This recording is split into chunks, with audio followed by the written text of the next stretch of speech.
Greet you all students of third year. This is paper first unit B, and it is just in the continuation of the discussion on Tennyson's poem Bring Out Wild Well from In Memoriam. Now, in 15 Poets, Oxford University Press, this text it is recommended, and you must have, students, each and every student must have this text. And see, in this text 15 poets, there are 7 stanzas, and Tennyson, he must have added say 1 stanza later on, and so I'll discuss that also for you, students. And but in generally, Golden Treasury and in many other texts, there are 7 stanzas, but here my point is that there is 1 additional stanza that I will discuss when we would sum up the poem. Okay, so in this, the crux of the poem is the social reformation. First point, try to comprehend, as we discussed earlier also, and the personification of the year is the point. Is that clear? The last point that we discussed, what was that? Yes, personification of the year. Yes, the year which is dying, it means the last year.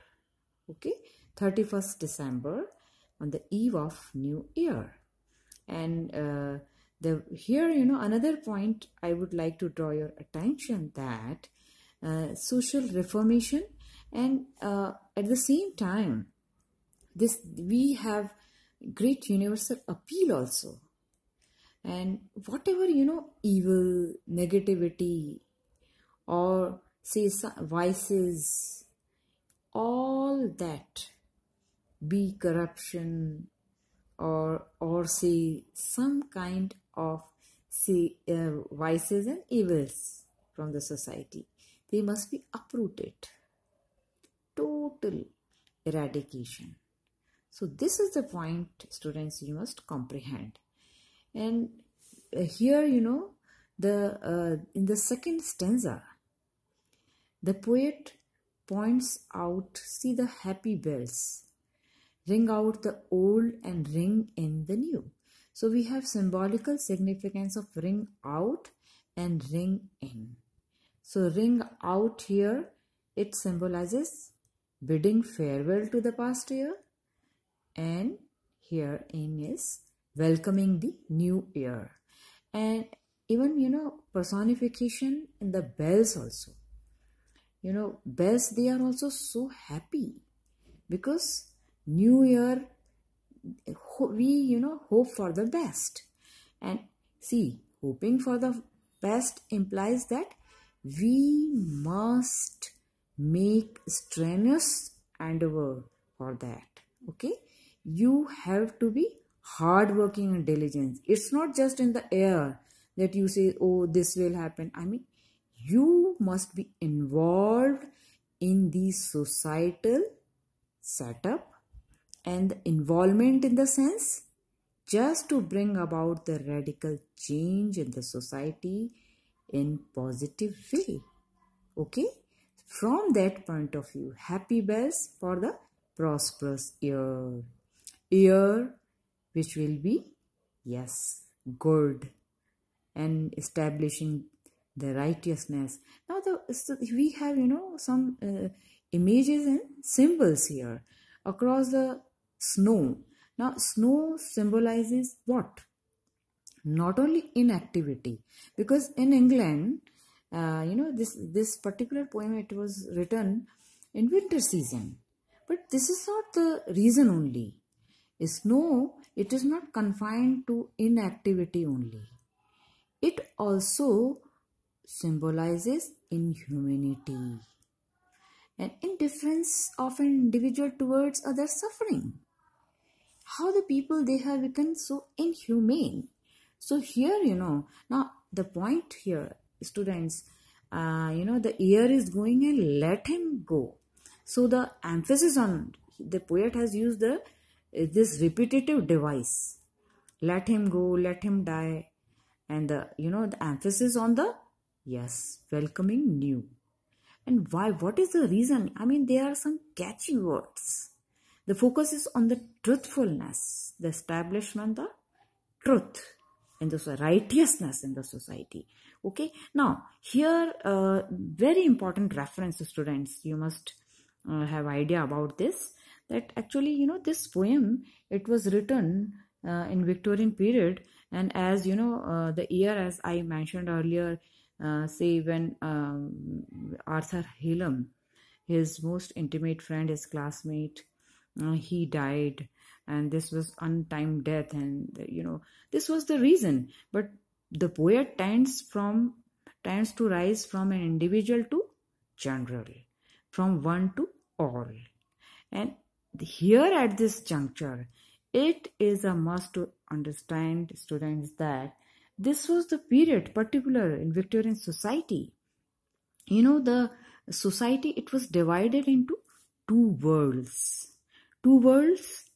rich and poor, and see the aristocracy and democracy, and capitalist and labor class, Whigs and Tory.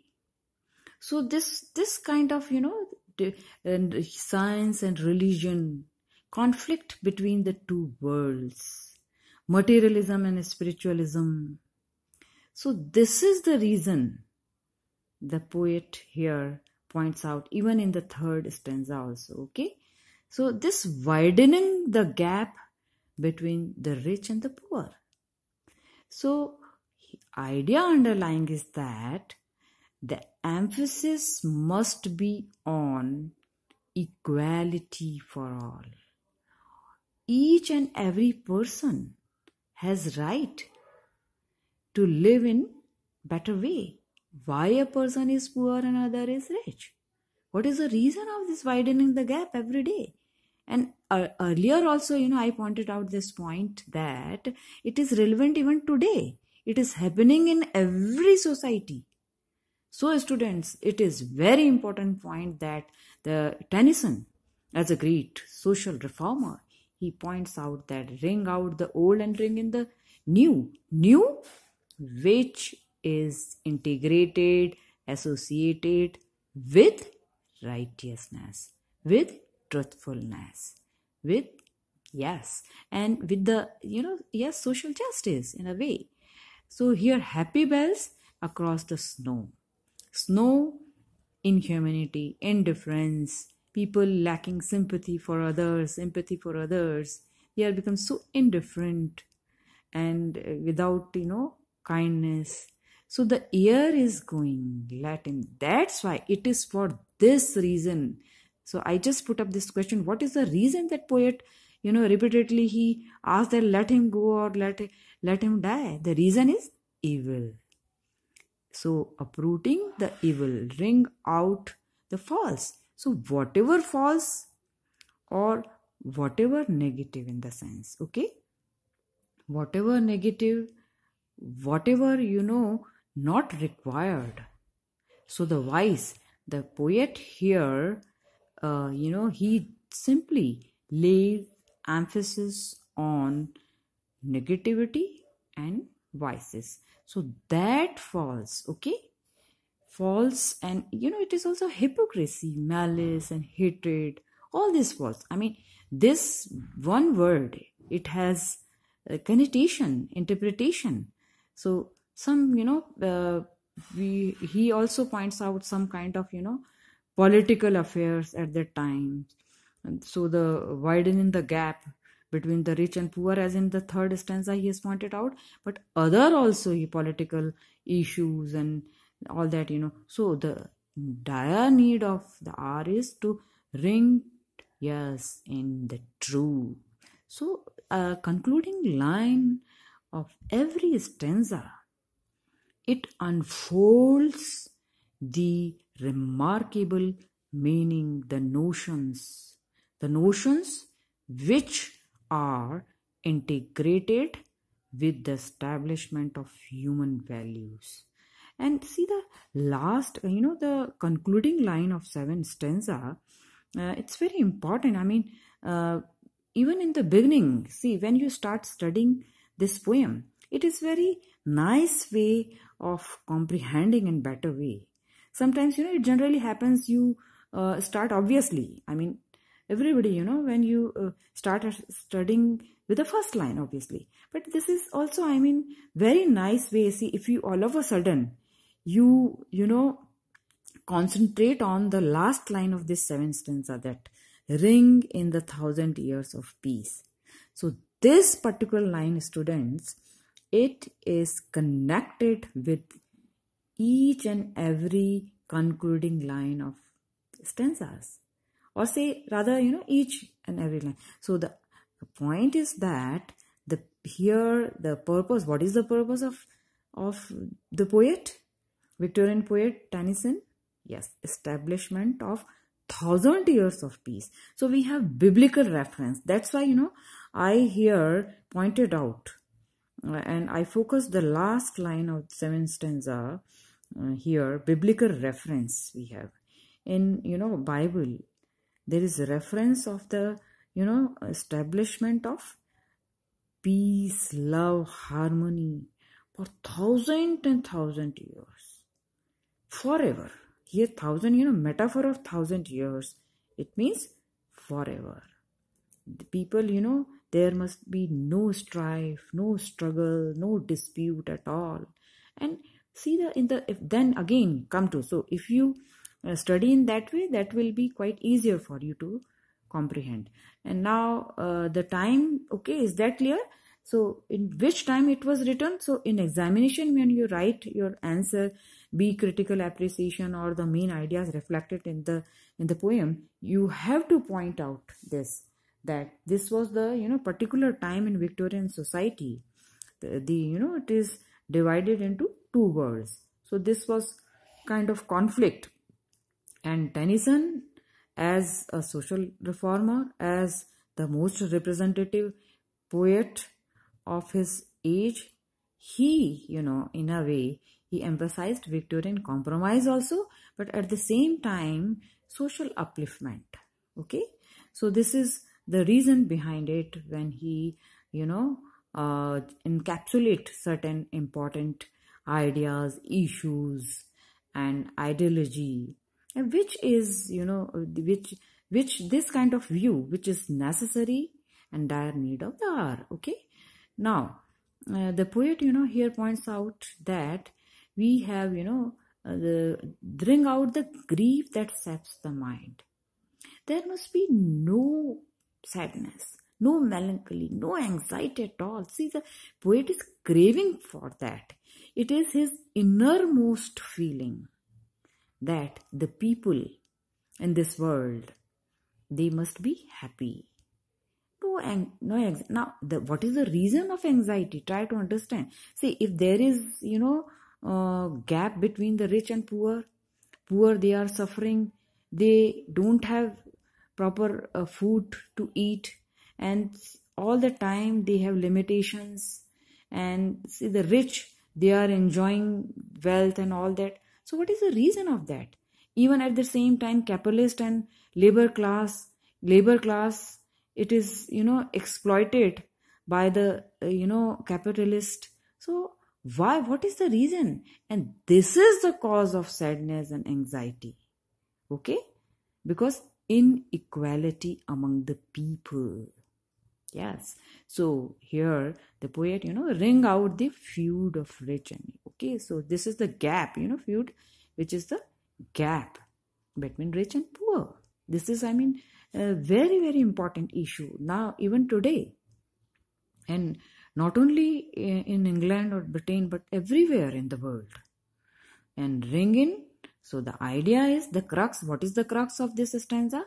Redress. Now, what is the meaning of redress? Justice to all mankind. Now, here again, another important point, students, that, critics generally, they point out that this poem, it is particularly meant for, say, Victorian society. It reflects the vices and evils of that, no doubt.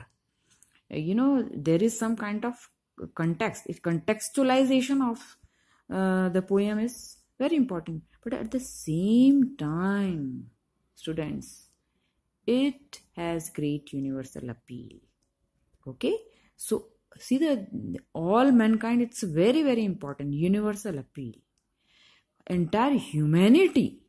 So this is, bringing justice for the whole human race, whole mankind, each and every people must get justice.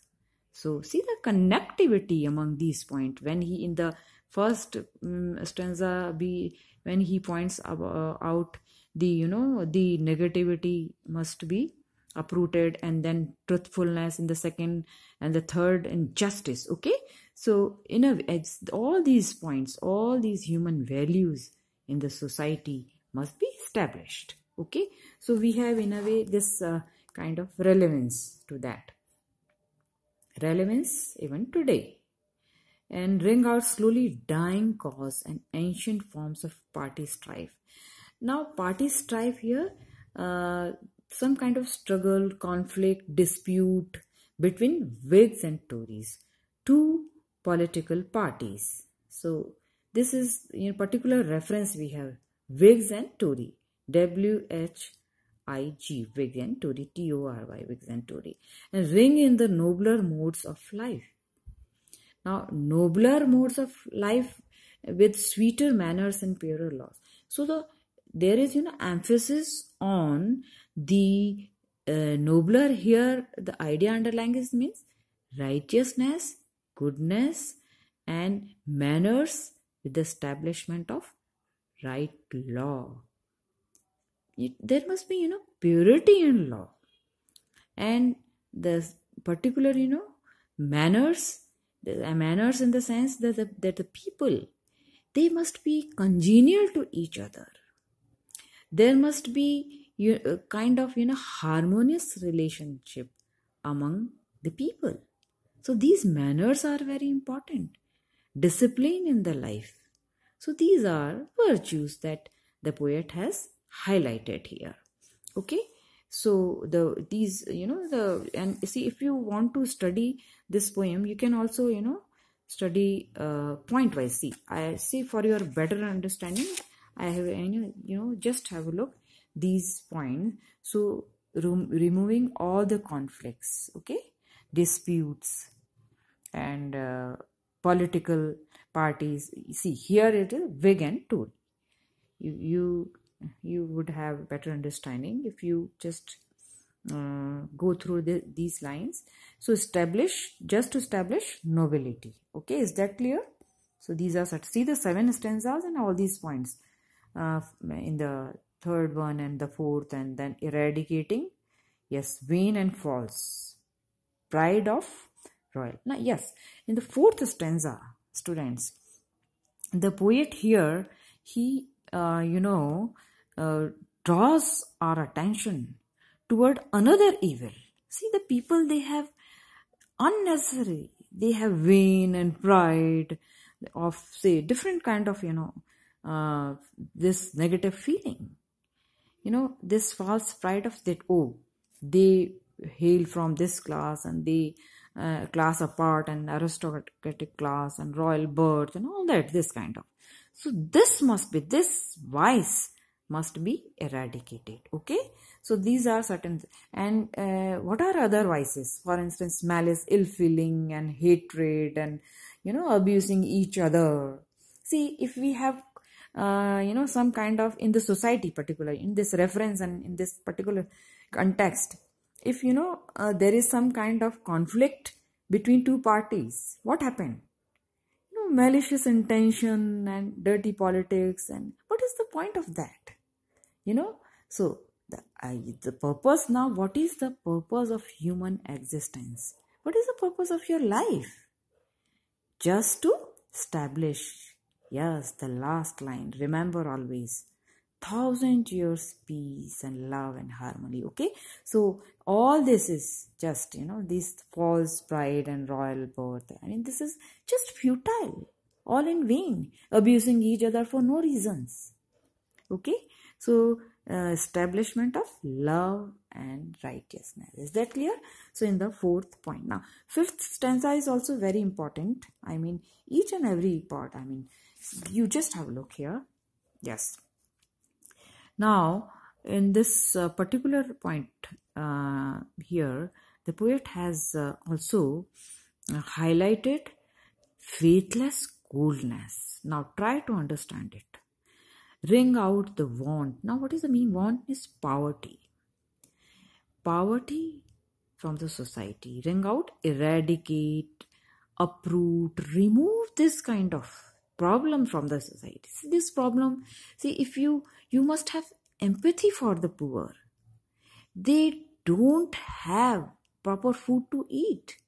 Starving people, malnutrition, these are the problems. Being a student of literature, you should have empathy for the poor people. But here Tennyson, he has highlighted this point. Yes, this poverty must be absolutely uprooted from the society. Care, anxiety, and sin, all kind of crimes. So this is the reason of that. I mean, the cause of that. And the faithless coldness of the times.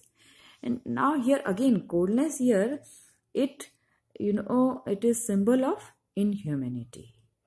People, they are lacking faith. Now it is, this particular line is reminiscent of, say, Matthew Arnold's Dover Beach. You can quote that line also. Sea of faith, once full. Do you remember those? And in the last concluding line of Dover Beach, and yes, the second stanza also, sea of faith, that is also very important. I mean, people, they have lost faith in religion. And coldness among each other means they are so indifferent to each other. They are not concerned with each other. They don't have love for each other. So this is also, I mean, problem prevalent everywhere in the society. So relevance of that also. So ring out my mournful rhymes. Mournful, why? What is the reason? Mournful, because in these lines from In Memoriam, that is an elegy, okay? Elegiac note. And that is, as we discussed earlier, this point. So this poem, but ring the fuller minstrel. So here, the poet again, he points out that in this particular poem, the poet himself, he has expressed his innermost feeling to bring about radical change in the society. This is the point. Ring out false pride in place and blood. And the civic slander and spite is, some kind of hatred for each other, abusing each other. So this is, and false pride, as we discussed this point earlier also, this kind of vain, and people, they have this vanity of royal birth and all that, and civic slander, abusing each other, and hatred, spite. And now what is the reason? Yes, ring in, welcome. So ring out means remove it, uproot it, eradicate it, do away with this vice, this kind of, evil of the society. There is no place of this evil. And ring in means you welcome love of truth and right. Yes, ring in the common love of good. Very, very important, very beautiful expression. Common love means humanity, the establishment of love and goodness. Okay, so this is, I think, another important point. Students, have you got it? So this is, in particular this. So total eradication of poverty, earlier, anxiety, sin, and, indifference and inhumanity. So we must welcome what? Good manners. We must welcome, right law, purity, and also welcome love and truth, nobility and goodness. Okay. So then, in the seventh stanza, removing all the bad diseases also. See, here also, again, relevance. This pandemic, we have coronavirus also, nowadays. And see, this is the very pathetic condition. So people, they have been facing this problem. Okay, and even at that time in Victorian, this contextualization also and relevance also. So try to understand. Plague at that time, this the plague. People, they were suffering from this epidemic. Okay, plague at that time. So this also, I mean, all the diseases, foul diseases, and there must be no place for that. People must be healthy, gay, and hearty.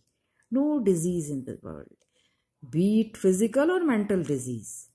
And narrowing lust of gold. Yes, this is mammoth worship. Okay, people, they were crazy after materialistic. They, running after money, how to buy, cook and cook. Anyway, buy, cook and cook. They want to earn more and more money. And they have lost their faith and religion and degradation of values.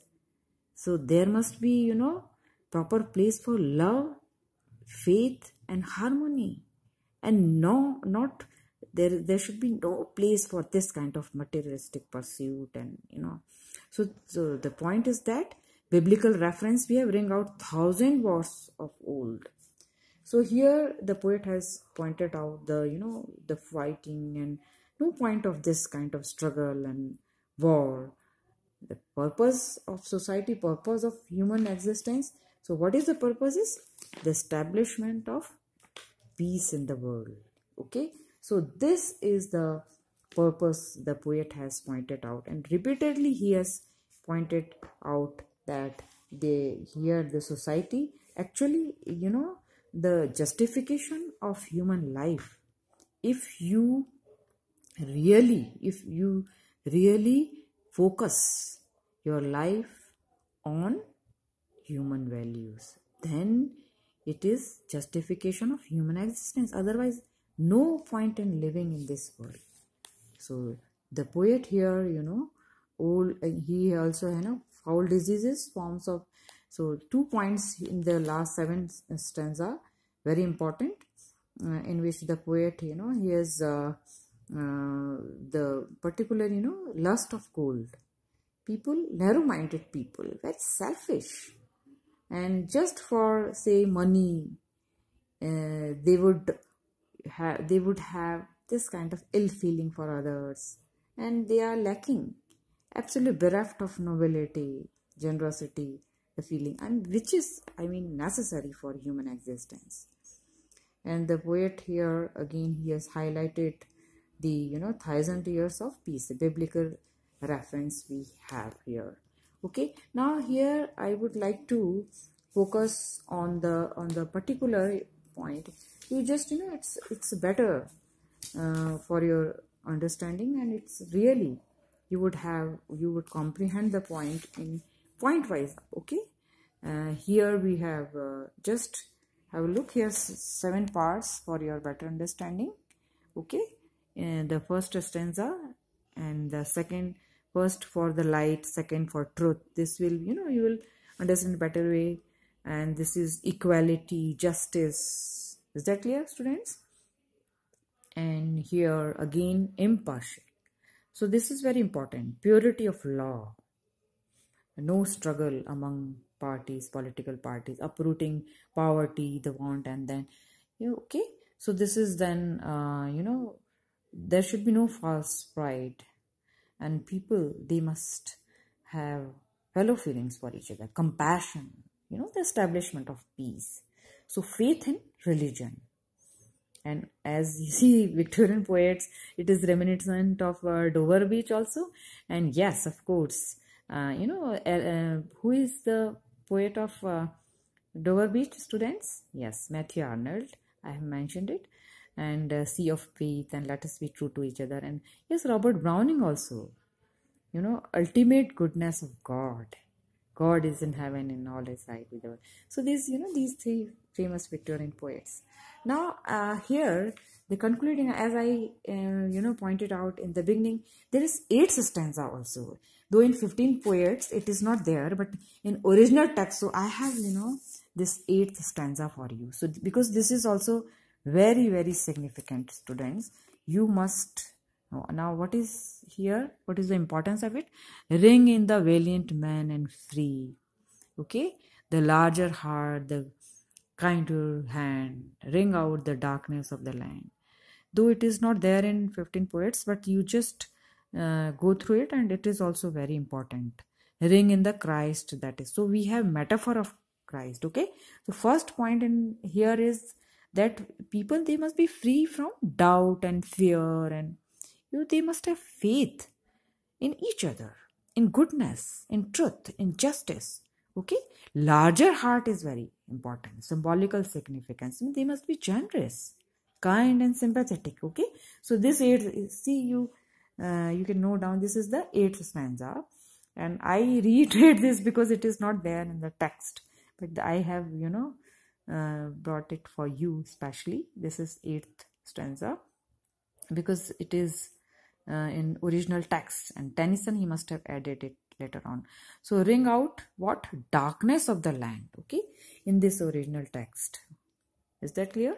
Darkness, yes, evil, vices, crime, negativity, and it must be removed, uprooted from the society.